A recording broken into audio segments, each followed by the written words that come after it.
Vale. Bueno, pues bienvenidos a todos y a todas, que veo que sois un montón. Me presento. Yo soy Carolina Gutiérrez, soy la responsable del Centro de Visitantes de la NASA en Robledo de Chabela, que de momento está cerrado al público. No tiene ya nada que ver con el COVID, pero estamos haciendo un montón de obras que no se pudieron hacer durante la época de COVID. Entonces, pues tenemos que tener un poquillo de paciencia y nada, por eso estamos haciendo esta charla de manera online. Ya cuando abramos podréis venir. De todas maneras es una suerte porque cuando se puede venir, nunca se puede venir tantos alumnos como sois ahora. Así que bueno, por lo menos podéis todos a la vez disfrutar de esta charla. Yo os voy a contar que este centro de visitantes en el que trabajo está al lado del Centro de Comunicaciones con el Espacio Profundo de Madrid, que es de la NASA, ¿vale? Este centro de comunicaciones se dedica a enviar órdenes a las naves espaciales para que hagan algo y a recibir información de ellas. Todas estas naves son, como he dicho, espacio profundo, todas están mucho más allá de la Luna, ¿vale? Nosotros no seguimos ninguna nave espacial que esté cerca de la Tierra. ¿Esto qué quiere decir? Que todas nuestras naves espaciales son no tripuladas, nunca va gente en ellas, salvo cuando se mande la misión Artemisa, que no sé si habéis oído hablar de ella, que es cuando volvamos a la Luna, irá la primera mujer a la Luna, y entonces en ese momento sí lo seguiremos con nuestras naves, ¿vale? Con nuestras antenas. Pero si no, nunca seguimos a misiones con gente, nunca, nunca. Esto para que lo sepáis. Bueno, pues nuestro centro, este que os he dicho de comunicaciones con el espacio profundo de Madrid, pertenece junto con otros dos a lo que se llama la red de espacio profundo. Esos otros dos está uno en Australia y otro en California. Y os voy a poner ahora mismo un vídeo súper cortito, 4 minutos, que os va a explicar de manera muy clara por qué están separados esos tres centros, porque hay una razón, nada es al azar, están separados así por algo, por qué están separados y a qué nos dedicamos. Como os digo, es un vídeo súper cortito. A ver, un momento.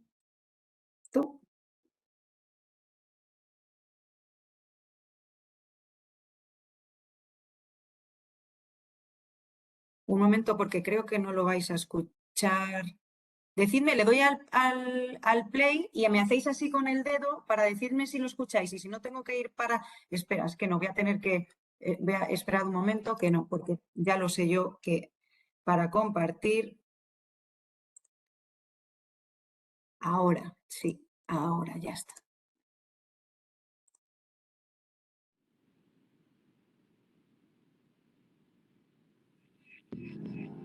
¿Dónde se encuentra el DSN? Un recorrido virtual por la red de comunicaciones del espacio profundo de la NASA. La NASA tiene exploradores robóticos en todo nuestro sistema solar y más allá. ¿Cómo nos comunicamos con estas naves espaciales que están lejos? Con las grandes antenas de la red de espacio profundo, o DSN por sus siglas en inglés. El DSN tiene 3 complejos de antenas separados de manera uniforme alrededor del mundo, en Estados Unidos, España y Australia. Eso significa que a medida que el mundo gira, al menos un complejo de antenas siempre puede entrar en contacto con naves espaciales sin importar dónde se encuentren. Visitemos estos 3 complejos para aprender más sobre cada uno. El complejo de comunicaciones con el espacio profundo de Goldstone se encuentra a las afueras de Barstow, en California, Estados Unidos. Construido en 1958, Goldstone fue el primero de los 3 complejos de antenas del DSN. Los vecinos de Goldstone incluyen burros, tarántulas y tortugas del desierto.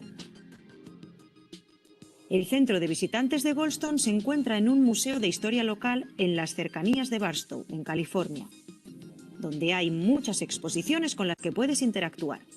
Y también hay maquetas para ver. Ahora viajemos al complejo de Madrid, en España. El complejo de Madrid también tiene una serie de antenas para ayudar a la NASA a comunicarse con las naves espaciales. Y un centro de visitantes que miles de personas visitan para realizar un recorrido o una excursión cada año. Allí se pueden ver maquetas, juegos interactivos y presentaciones sobre temas espaciales. En Madrid es posible que veas vacas, ovejas Y pájaros preciosos también. Vayamos al único complejo del hemisferio sur. El complejo de comunicaciones con el espacio profundo de Canberra, en Australia. El centro de visitantes de Canberra también tiene muchas exposiciones y maquetas para ver, incluidos los vehículos exploradores de Marte y trajes espaciales de astronauta. Ofrecen recorridos y presentaciones también. Algunos de los vecinos del complejo de Canberra son canguros, lagartos y loros. Si bien cada ubicación está a miles de kilómetros de distancia entre sí, hay algunas cosas que todas tienen en común. Por ejemplo, cada complejo tiene una antena enorme de 70 metros de diámetro y varias otras antenas de 34 metros de diámetro. ¿Por qué estas antenas son tan grandes? La gran cantidad de superficie ayuda a recoger y concentrar energía al recibir datos y enviar comandos. Entonces, cuanto más grandes son, más lejos de la Tierra pueden comunicarse.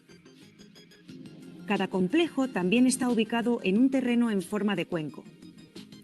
Esta geografía ayuda a proteger las antenas de señales de radio externas que podrían interferir con las señales que usamos para comunicarnos con las naves espaciales. Además, cada complejo contiene una sala de control donde se produce la comunicación con la nave espacial. Luego, cada sala de control envía los datos al Laboratorio de Propulsión a Chorro, o JPL, de la NASA, en el sur de California.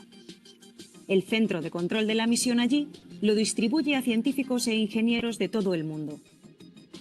Y, por supuesto, los 3 complejos del DSN están formados por personas increíbles que ayudan a la NASA a hablar con todas nuestras naves espaciales. No te vayas de la Tierra sin nosotros. Para obtener más información sobre la red de espacio profundo de la NASA, visita go.nasa.gov/about-DSN.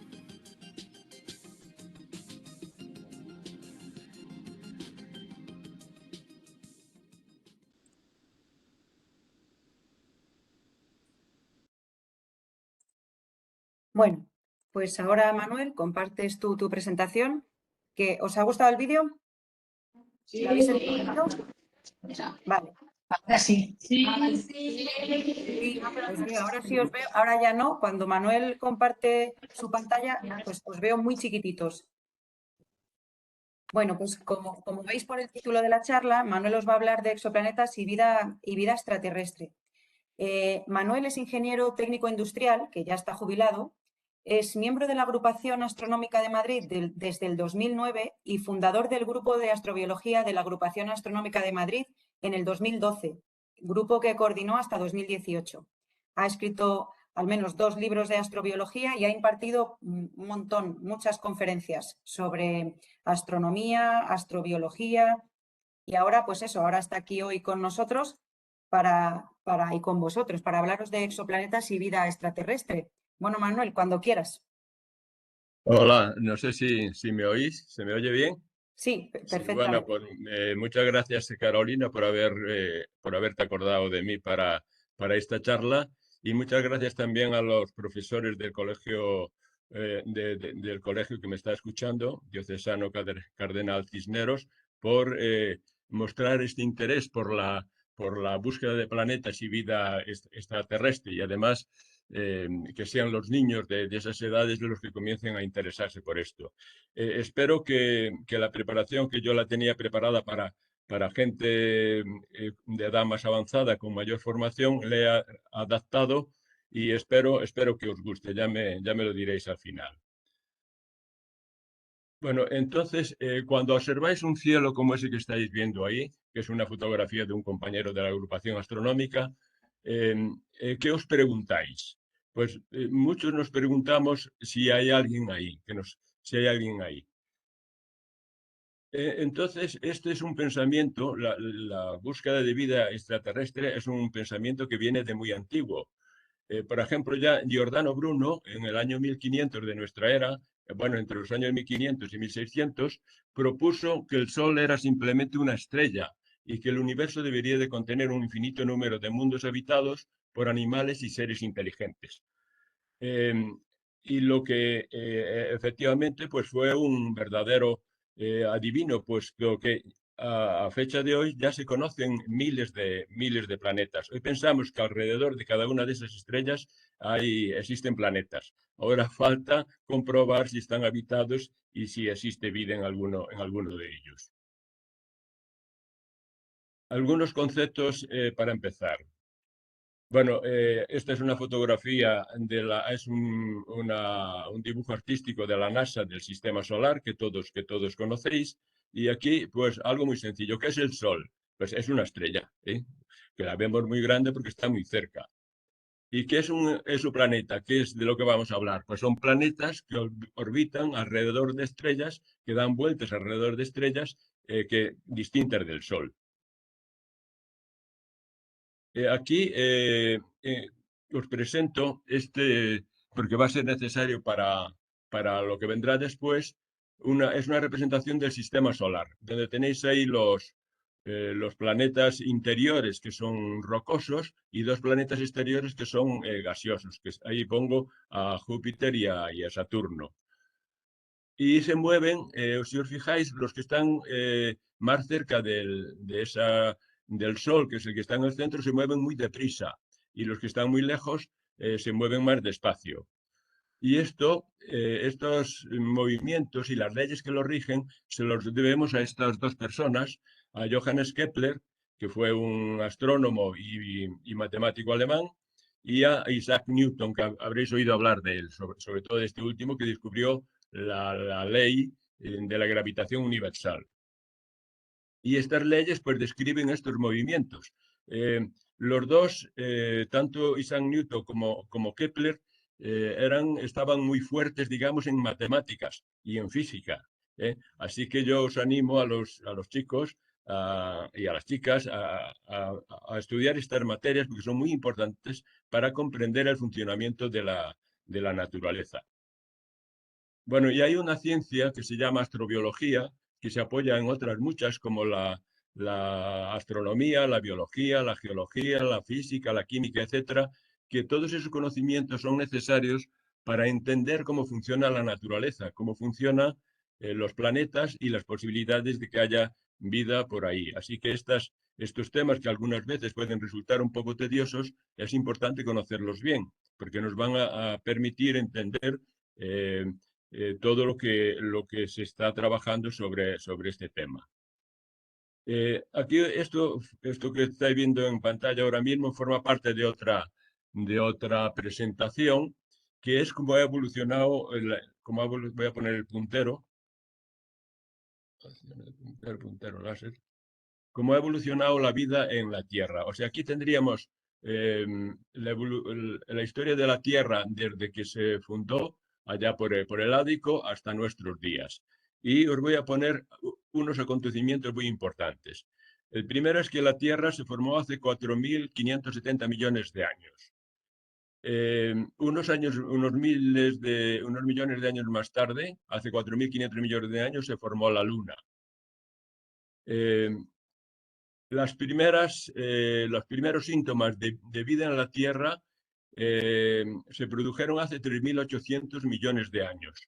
Y la prueba definitiva de existencia de vida, ya con fósiles, unos fósiles que se llaman estromatolitos, se produjo hace 3.500 millones de años. Es decir, desde que se formó la Tierra hasta que surgió la vida, pasaron aproximadamente 1.000 millones de años. Esto es el dato que tenéis que retener. Para que la vida se forme en un planeta como la Tierra, se necesitan 1.000 millones de años. Ahí estaría el origen de la vida entre esas dos flechitas. Ahora vamos a hablar un poco de habitabilidad. O sea, ¿qué se requiere para que un planeta pueda albergar vida? Bueno, pues esto se lo debemos a Christian de Dief.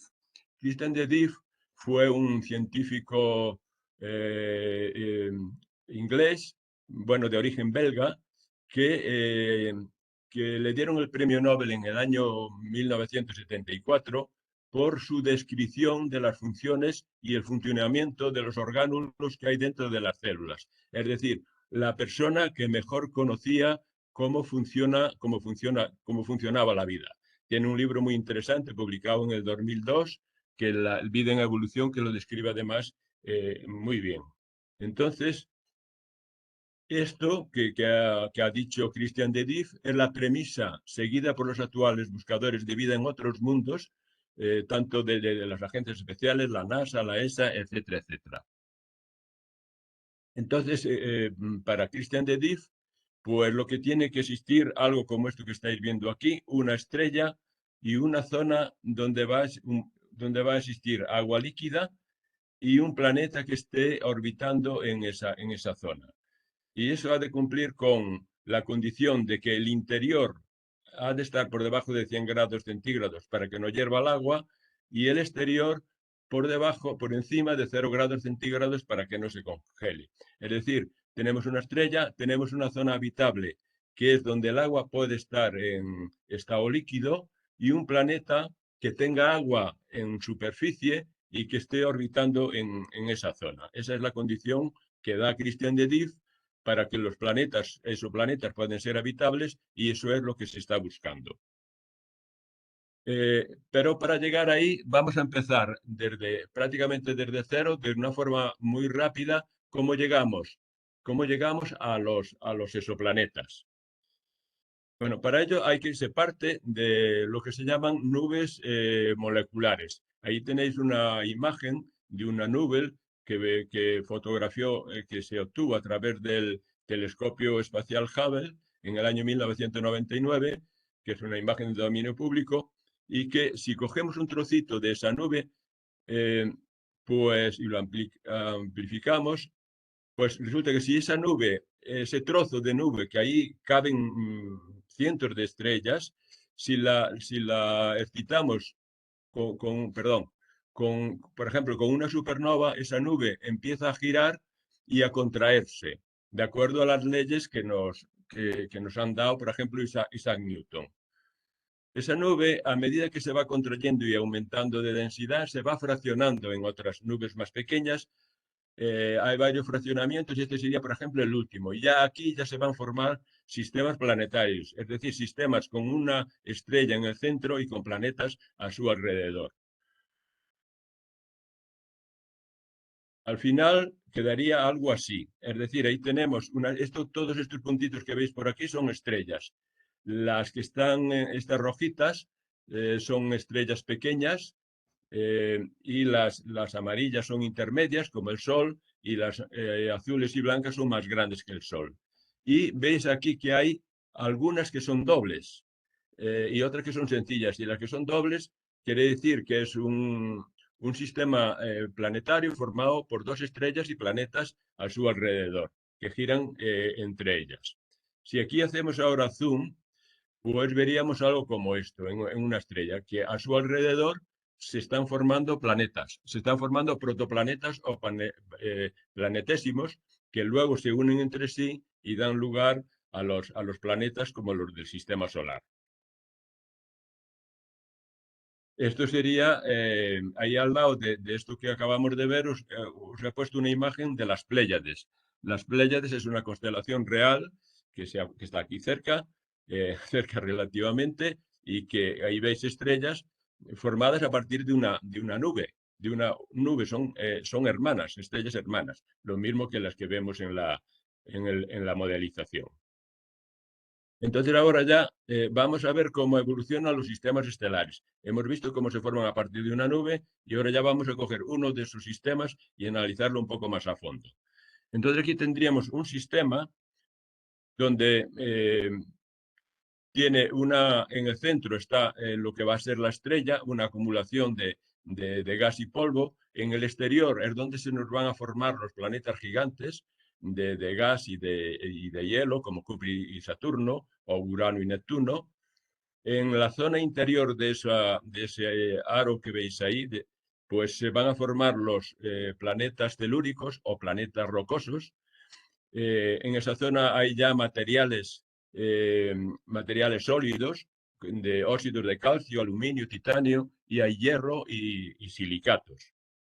Esa línea que veis ahí es una zona de transición entre la parte exterior, que está muy fría y en estado de gas, y la parte interior donde hay partículas sólidas, micropartículas sólidas de los metales que os acabo y de los silicatos y el hierro, etcétera, etcétera. Y eso se llama línea de hielo. Es una línea muy importante porque separa la región de formación de los gigantes gaseosos de la formación de los planetas rocosos.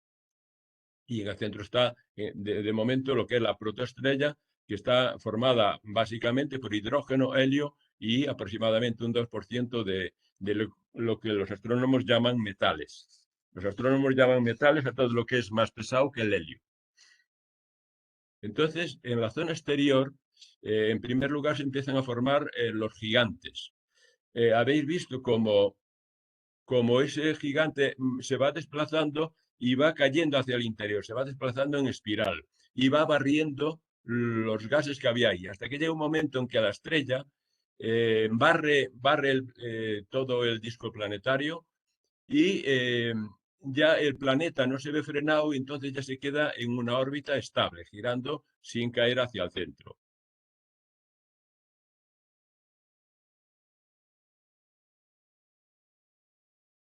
A medida que la protoestrella se va contrayendo, va siendo menos energética y la línea de hielo habéis visto que ha ido cayendo hacia el interior, es decir, la zona de transición se acerca a la estrella. Ahí estáis viendo, orbitando lo que serían los planetesimales, que son cuerpos pequeños, quizá como el tamaño, algunos pueden llegar a alcanzar el tamaño de Marte o de la Luna, que esos planetesimales se van a ir uniendo entre sí y van a dar lugar a la formación de los planetas como los del sistema solar, de los cuales alguno puede estar en lo que llamamos la zona habitable, es decir, la zona entre donde el agua puede estar en estado líquido. Ahora vamos a hablar de las estrellas ya formadas. Bueno, se clasifican, los astrónomos las clasifican en varios grupos. Las pequeñitas, que son la mayoría, que son un 76%, se llaman estrellas de tipo M o enanas rojas. Luego hay unas que son parecidas al Sol, que las llaman K, G y F, que representan el 23%. Y estas son, como vamos a ver un poco más adelante, las favoritas para que en ellas pueda surgir la vida. Y luego están las muy grandes, como estas que veis aquí, A, B y O, pero que estas hay un 1%.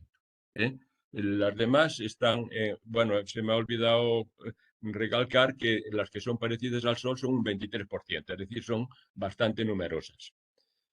Y estas que son muy grandotas, pues solo el 1%, y estas, como veremos, no son favorables para la vida porque viven muy poco, menos de aquellos 1.000 millones de años necesarios para que la vida se formase en la Tierra.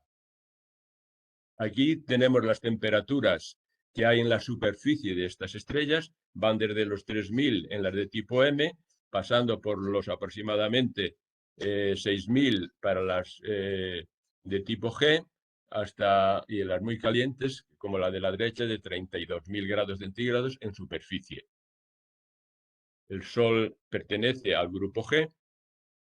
Y ahora vamos a ver las características estelares. Bueno, una estrella es un esferoide de plasma caliente y brillante debido a la fusión de hidrógeno en helio en su núcleo, a las reacciones nucleares que tiene en su núcleo.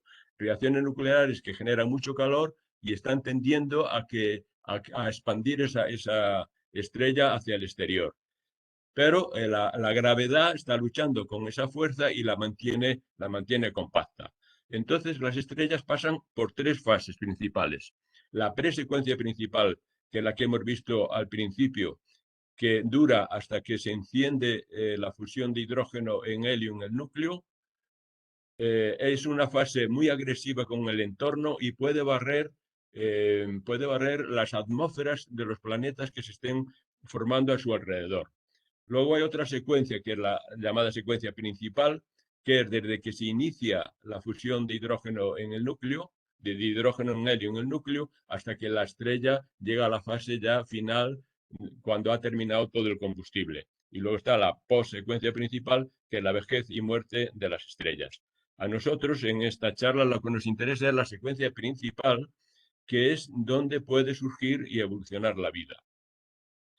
Ahora vamos a analizar un poco los tres tipos de estrellas, las de M, las de masa intermedia y las gigantes.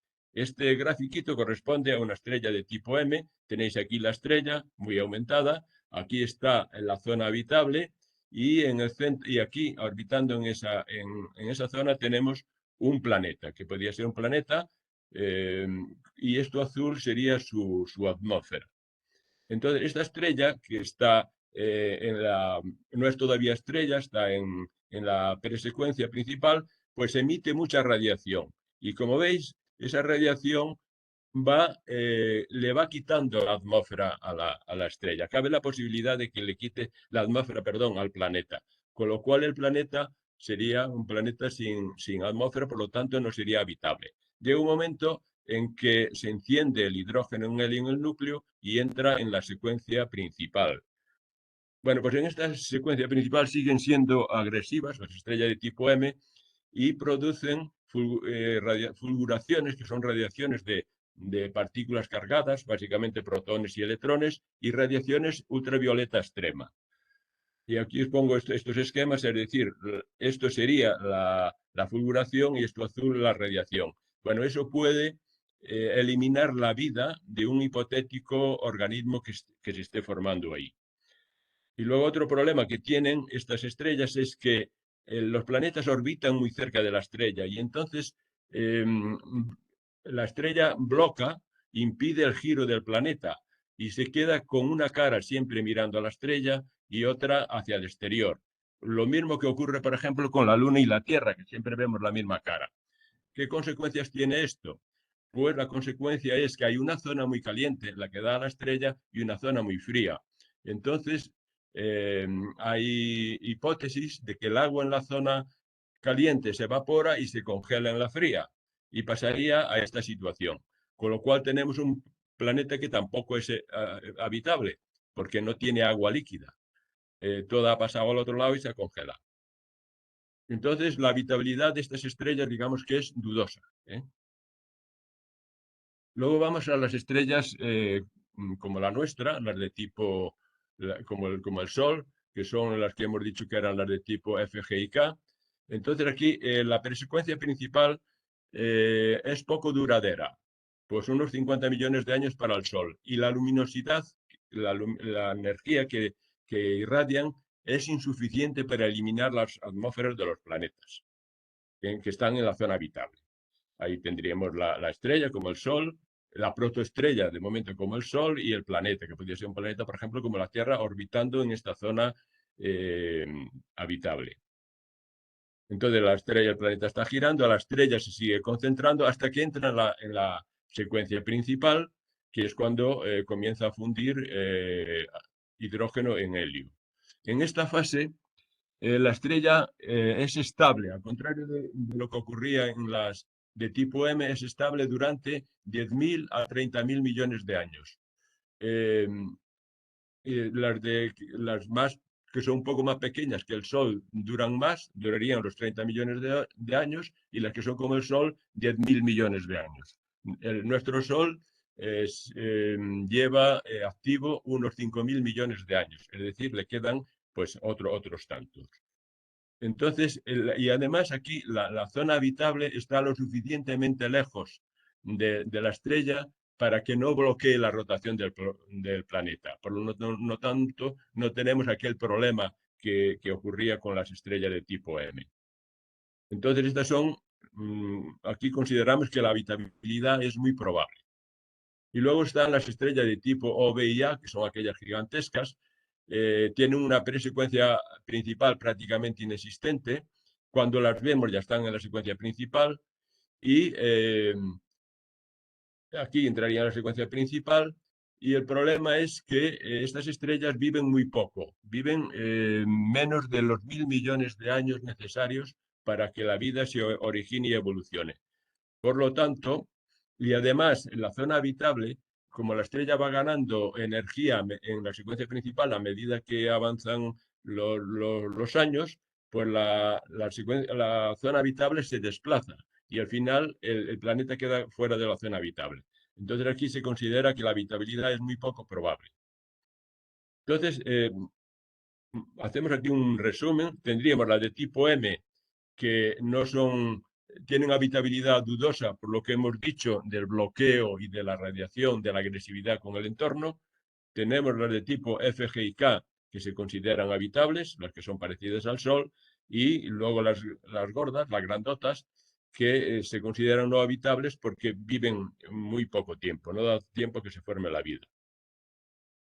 Bueno, entonces volvemos otra vez aquí a nuestro esquema. Esto sería una estrella y un planeta orbitando en la zona habitable, pero esta es una representación que está muy bien para un caso único, una estrella y un planeta. Para nosotros nos interesa representar el conjunto de planetas y ver cómo se comportan. Por ejemplo, los planetas que ha descubierto la NASA a través de la misión Kepler, que veremos un poco más adelante.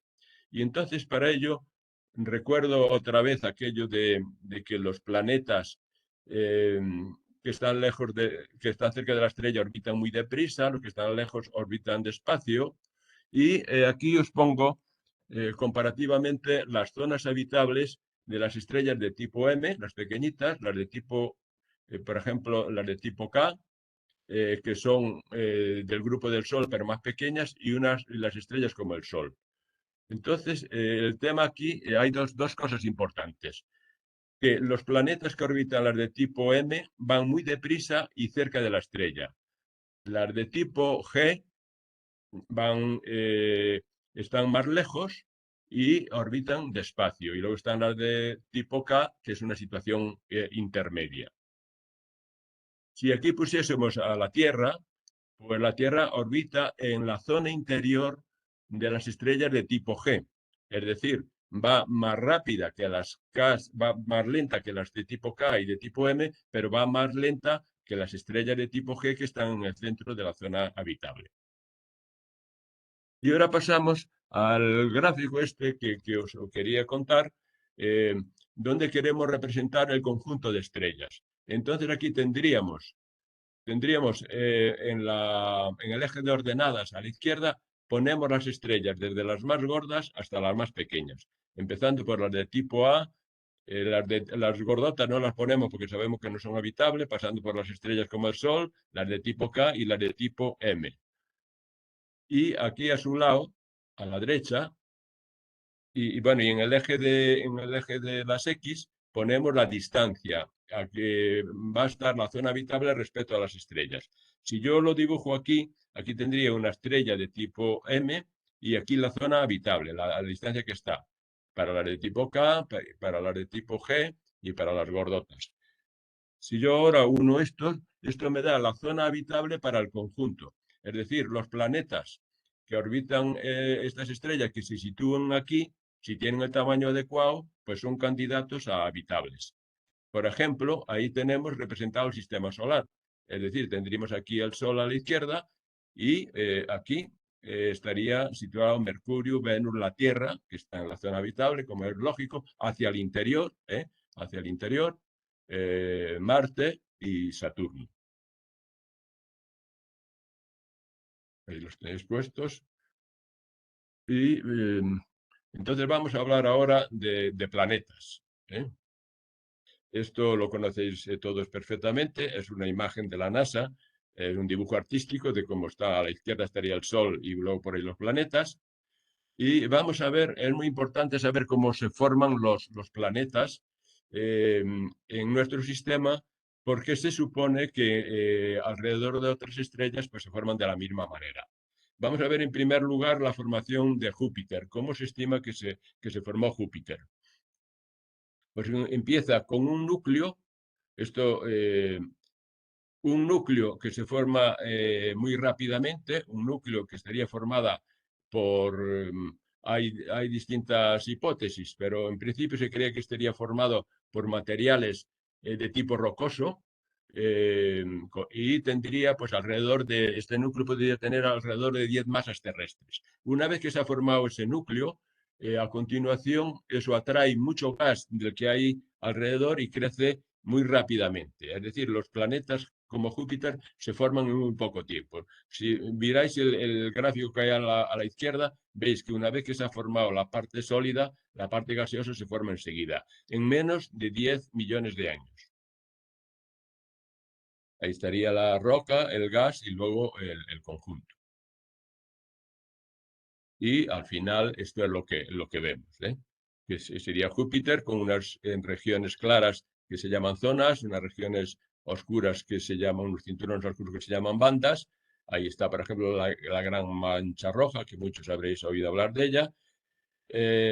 Y ahora vamos a ver la formación de la Tierra. La formación de Júpiter, bueno, tiene su curiosidad. Lo importante es que se forma en muy poco tiempo, pero lo que a nosotros nos interesa son los planetas, es la formación de la Tierra, porque es la que va a servir de ejemplo como planeta en el que surge la vida. Entonces, esto empieza con lo que se llama, voy a quitar el puntero que nos está confundiendo, el primer proceso es la acreción del planeta. Que los planetas se forman a partir de partículas que van cayendo por atracción gravitatoria. El planeta va creciendo, va acumulando materia. A medida que acumula materia, atrae más, hasta que limpia la zona donde orbita y se forma una bola. En ese momento tendríamos una esfera de roca fundida, por así decirlo. Todo lo que hay ahí está, por ejemplo, en la superficie está por encima de los 1200 grados y en el núcleo está pues a varios miles o sea, aquí por encima de los 1200 y aquí por encima seguramente de los 10.000. Ahora mismo en el núcleo de la Tierra hay unos 6000 grados centígrados. Luego viene una fase que se llama de diferenciación telúricos. Una vez que el planeta ya se ha más o menos asentado, empiezan a caer hacia el centro los materiales más pesados y forman el núcleo, que está formado básicamente por un núcleo interno de hierro sólido, un núcleo externo de hierro y níquel en estado líquido y una zona que es el manto, que está formada por peridotitas, que es una zona viscosa. Prácticamente son silicatos fundidos, en estado viscoso. Ese núcleo que hemos visto es muy importante porque da lugar, al ser un material magnético, actúa como una dinamo y al estar en movimiento genera un campo magnético. Este campo magnético es muy importante en los planetas candidatos habitables porque va a evitar, va a proteger lo que es la atmósfera y la superficie del planeta de las radiaciones de su estrella. Fundamentalmente de las partículas cargadas, de lo que llamamos el viento solar en el caso de la Tierra o el viento estelar, que son partículas de básicamente protones y electrones. Y luego otro proceso que sufren los planetas es la desgasificación. Es decir, todo ese material que ha arrastrado gases, pues empieza a salir y forma la atmósfera, como acabáis de ver. Se formaría la atmósfera del planeta. Que la atmósfera primigenia no se sabe muy bien cómo es, lo que sí sabemos o se cree que tenía mucho CO2, mucho vapor de agua y quizás nitrógeno y otros gases. Y ahora, bueno, otro proceso que contribuye a la atmósfera es la actividad volcánica. Los volcanes pues producen CO2, expulsan CO2 y agua, y al final pues forman las montañas. Y ahora vamos a ver otro proceso que es la formación de los océanos. Todo ese desgasificación que ha habido, como esto está tan caliente, está en estado de vapor. O sea, no hay agua en el momento, hay mucha agua en la atmósfera, pero no hay agua en estado encima del planeta. Entonces se inicia el proceso de formación de los océanos, que es que todo aquello se va enfriando, se forman nubes y empieza a llover y a llover. Esto es el gran diluvio, que no tiene nada que ver con el diluvio bíblico. El agua cae y se vuelve a evaporar, ahí hay un ciclo hasta que más o menos aquello se estabiliza, llega a unas quizás 500 millones de años o menos después de la formación de la Tierra y tendríamos ya un planeta con agua y con atmósfera en superficie. La formación de los planetas como la Tierra pues es mucho más lenta que la formación de los gigantes gaseosos. Puede durar hasta 50 millones de años en vez de los 10 que decíamos para los gigantes. Ahora vamos a hablar de habitabilidad planetaria. Bueno, la habitabilidad se estima, como dice Christian de Dief, en función de lo que conocemos del sistema solar. Entonces, los requisitos para que un planeta sea habitable es que sea rocoso, que tenga capacidad para sustentar agua líquida en la superficie y que tenga el tamaño adecuado. Planetas como Júpiter, Saturno, Urano y Neptuno no son habitables porque no pueden tener agua en superficie, porque no hay una superficie sólida en la que se pueda apoyar. Entonces, en función de los radios, los exoplanetas se clasifican en 3 grupos. Tierras, que son los que tienen un tamaño entre 0,5 y 1,5 radios terrestres, o sea, son desde 0,5 sería como Marte, y 1,5 sería un poco más grande que la Tierra. Luego, supertierras, que tienen entre 1,5 y 2,5 radios terrestres. En el sistema solar de esto no hay ninguno. Y luego los gigantes, que son los que tienen más de 2,5 radios terrestres. Sería Júpiter, Saturno, Urano, Neptuno, etc. Entonces vamos a ver qué exoplanetas se han detectado.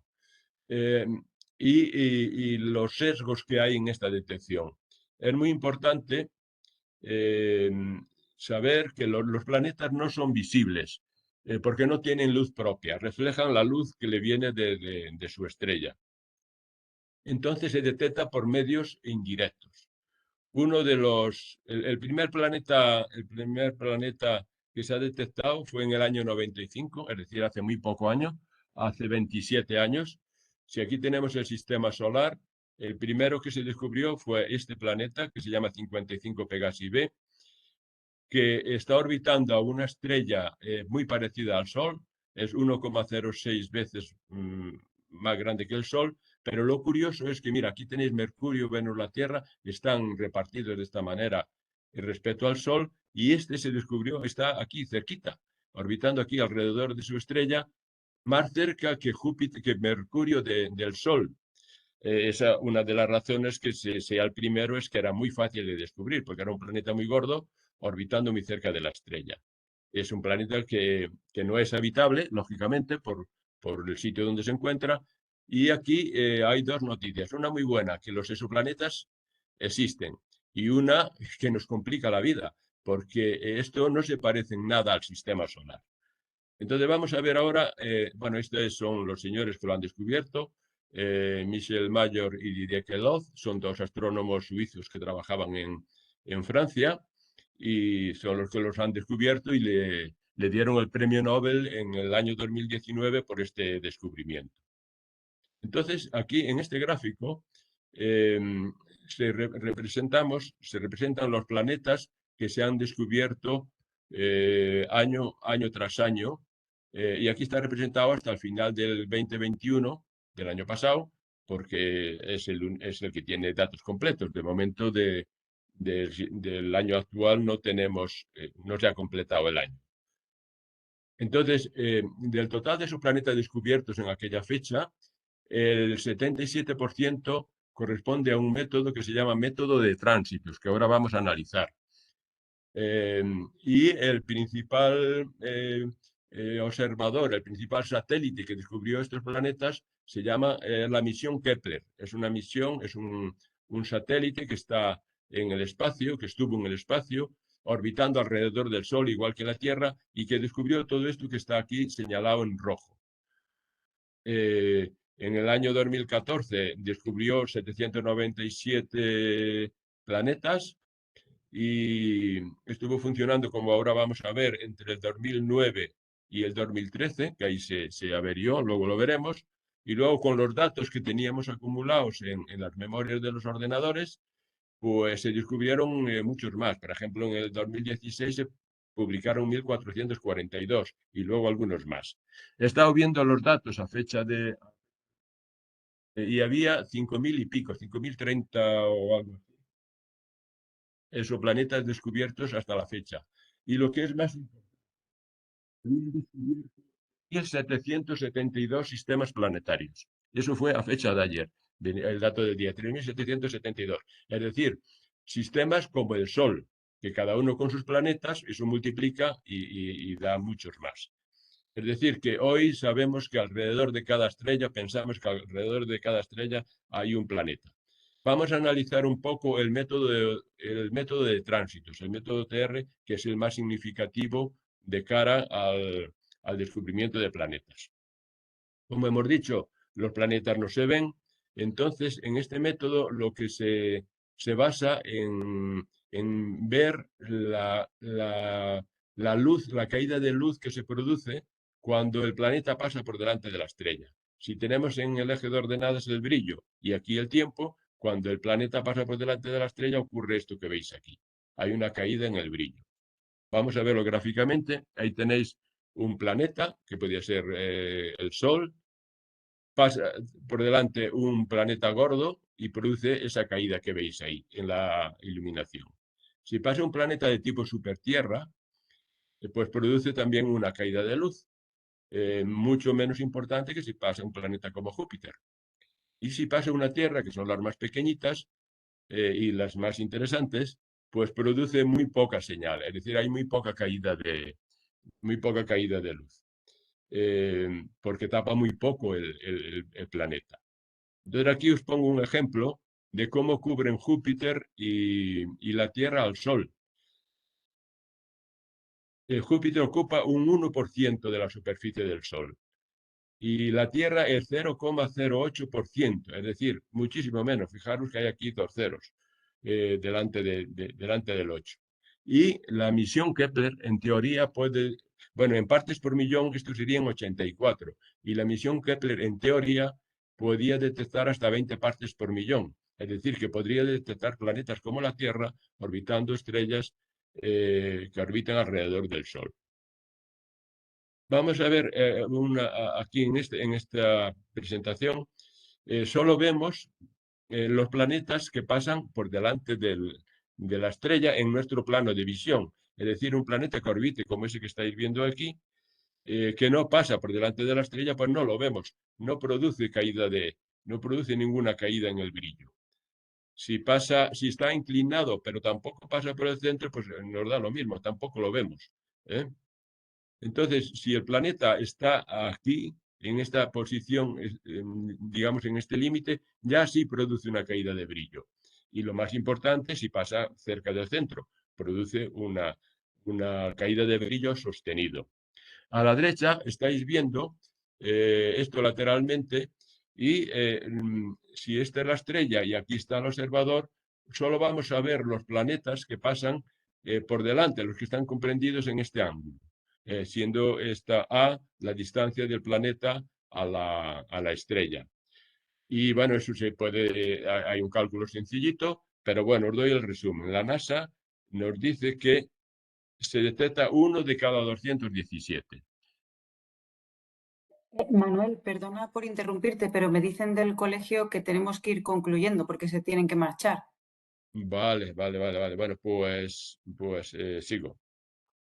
Bueno, entonces, voy a pasar. Entonces, ¿qué es lo que observó Kepler? Pues observando distintos planetas, vemos que la señal que producen es de este tipo. Las estrellas que orbitan muy cerca, los planetas que orbitan cerca de la estrella producen muchas señales y los que orbitan lejos de la estrella, que nos interesan, producen menos señales porque van más despacio. Y aquí el problema está en que cuando llevaba funcionando Kepler 4 años, se averió, con lo cual nos hemos saltado unas transparencias que dicen que para que se observe un planeta tiene que haber 3 tránsitos como mínimo, entonces resulta que las estrellas de tipo como el Sol solo producen 2, por lo tanto esas no se pueden ver, lo cual no quiere decir que no existan. Para la estrella de tipo K y de tipo G sí, entonces vamos a analizar los resultados de la misión Kepler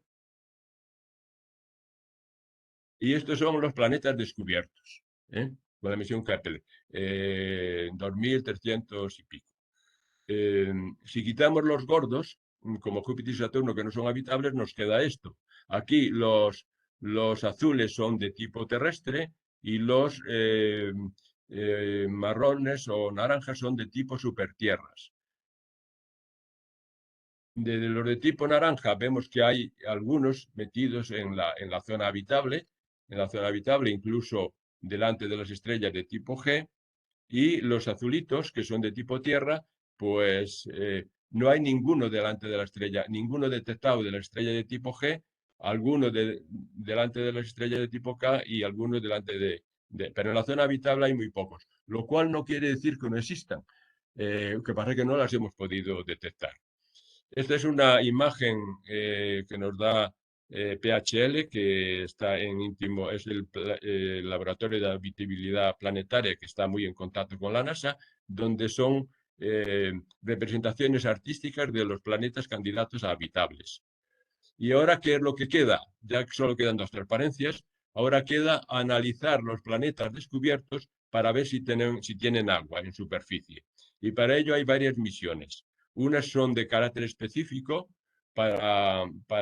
dedicadas a la búsqueda de exoplanetas, y hay una muy interesante, que es esta que aparece aquí, Tierra 2.0, que acaba de anunciar China, y que es como una continuidad de la misión Kepler de la NASA, que está prevista, si se aprueba, para antes del 2026. Y luego hay unas de tipo general, como por ejemplo el James Webb Space Telescope, que fue lanzado el 25 de diciembre, y que ahora se está poniendo a punto, y que buscan fundamentalmente ver si los planetas tipo Tierra que existen tienen agua en superficie. Esa es ahora la misión prioritaria. Y aquí termino y quedo a vuestra disposición si tenéis algo que preguntarme. Chicos, ¿alguna pregunta?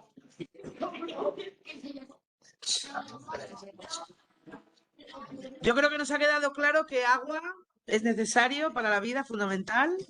Sí. Temperatura también, otro elemento. Que los elementos existen, que los planetas existen. Rodrigo, ¿alguna pregunta?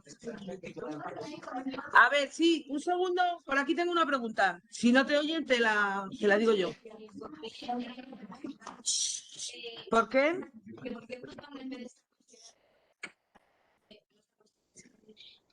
Que ¿por qué Plutón no está considerado un exoplaneta?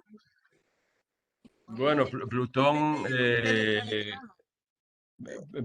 Plutón pertenece al sistema solar y fue desclasificado como planeta en el sistema solar, porque es pequeñito, entonces no domina su órbita. Entonces, pues son criterios de astronómicos. Sí, por ahí una pregunta también. Que si es verdad que es más posible que cuando vayamos a explorar planetas y buscamos que las civilizaciones ya se hayan extinguido porque imagínate, porque tenían mucha tecnología y se mataron entre ellos.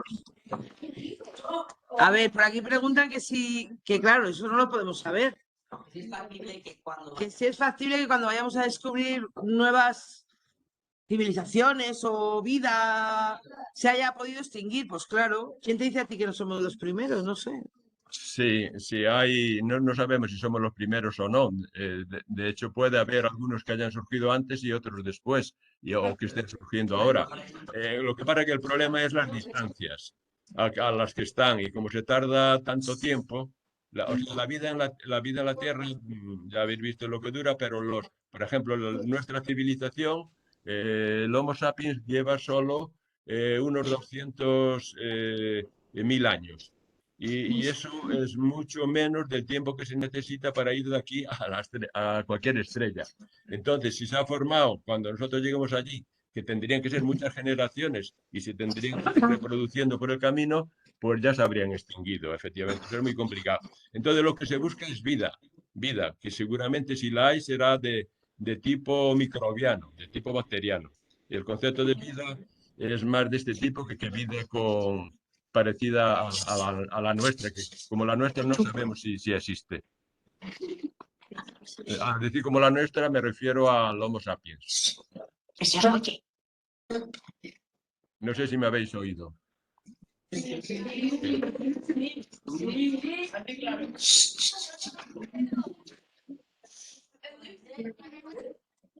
Irme de Ah, ella. es que te has muteado y solo te puedo quitar yo del mute. No te hemos oído. Vale. Dilo otra vez. Vale.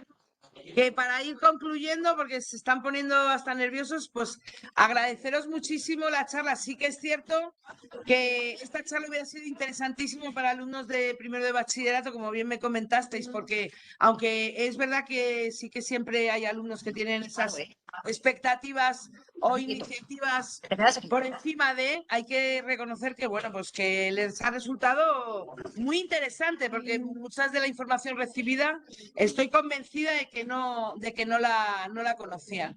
Así que disculpad por esta premura en el último momento, pero agradecemos muchísimo la charla, como digo, y esperamos de verdad recientemente poder ir a vuestro centro. La verdad es que todo esto surgió, pero sí que queremos ser de los primeros de la lista.